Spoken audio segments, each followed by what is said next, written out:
A drone came down on a crowded beach in southern Russia this week, in broad daylight, in front of hundreds of witnesses, and 7 people didn't go home. 3 of them were children. Russia says Ukraine targeted civilians on purpose.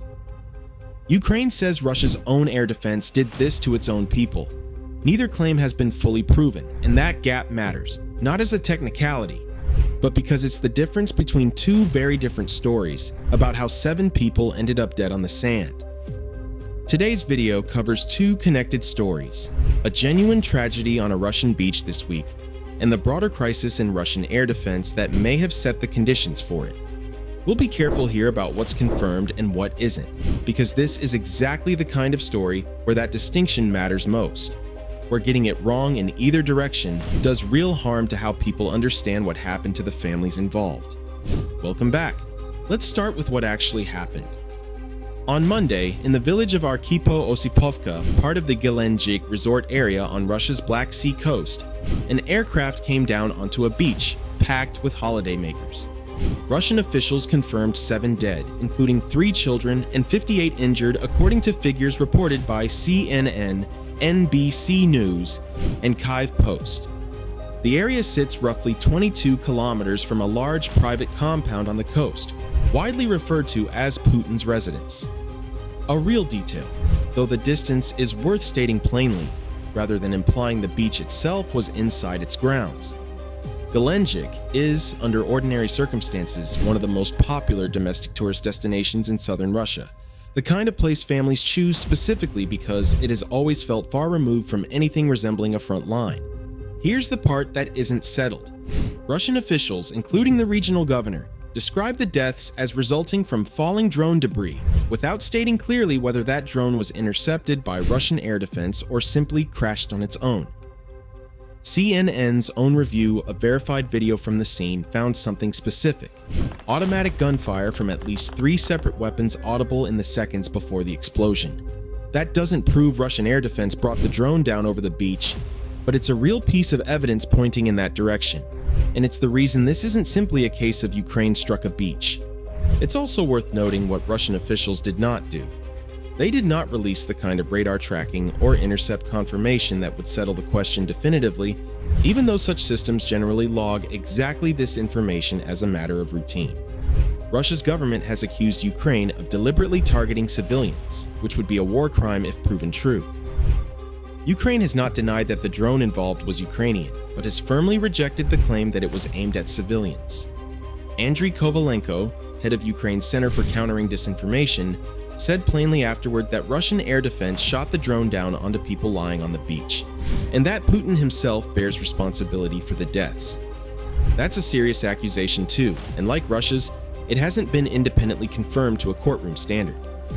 What we can say is that the audio evidence, the lack of a clear Russian statement about interception, and the general pattern of this war's drone engagements all make the own air defense explanation plausible. Not proven, but plausible enough that Russia's own account leaves real room for it.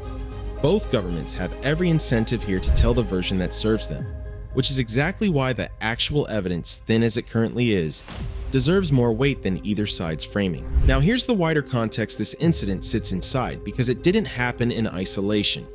Russia's foreign ministry itself said that 61 people were killed and more than 320 wounded across the country by drone and shelling attacks in the single week leading up to July 31st. That's Russia's own number, not a Ukrainian or Western estimate, and it points to an air defense system under real, sustained strain, trying to protect an enormous territory against a growing volume of incoming drones with a limited and shrinking pool of trained personnel and functioning systems.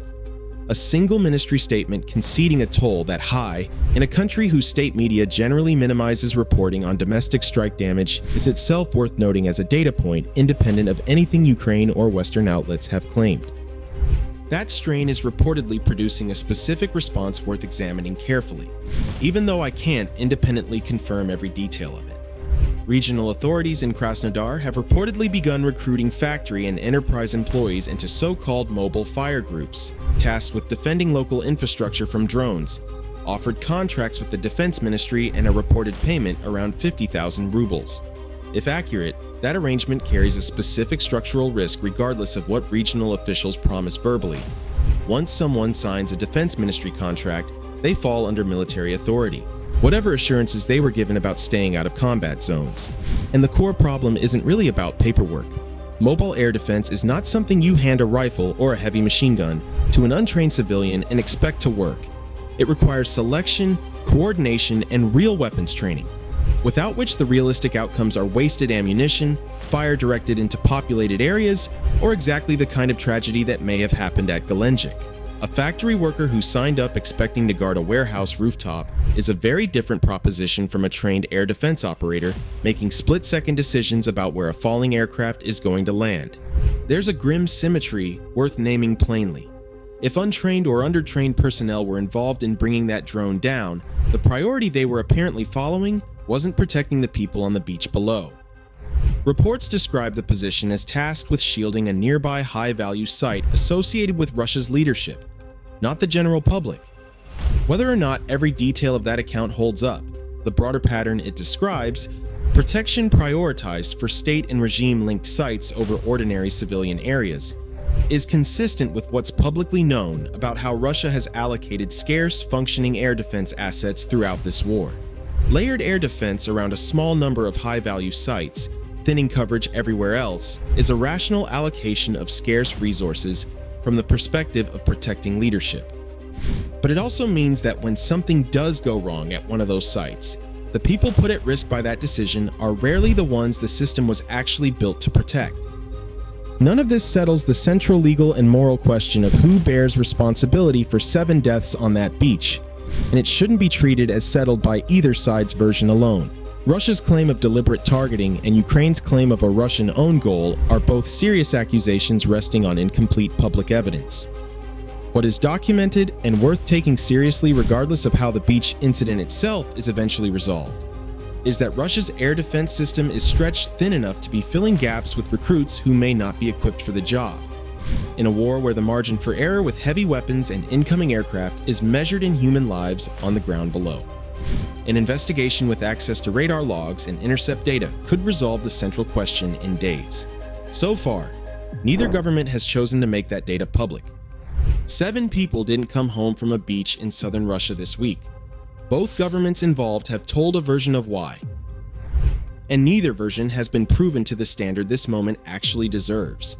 The families of 3 children now have to live with an answer neither government has fully provided, in a war where civilian deaths on both sides have become common enough that a single incident often struggles to hold public attention for more than a news cycle.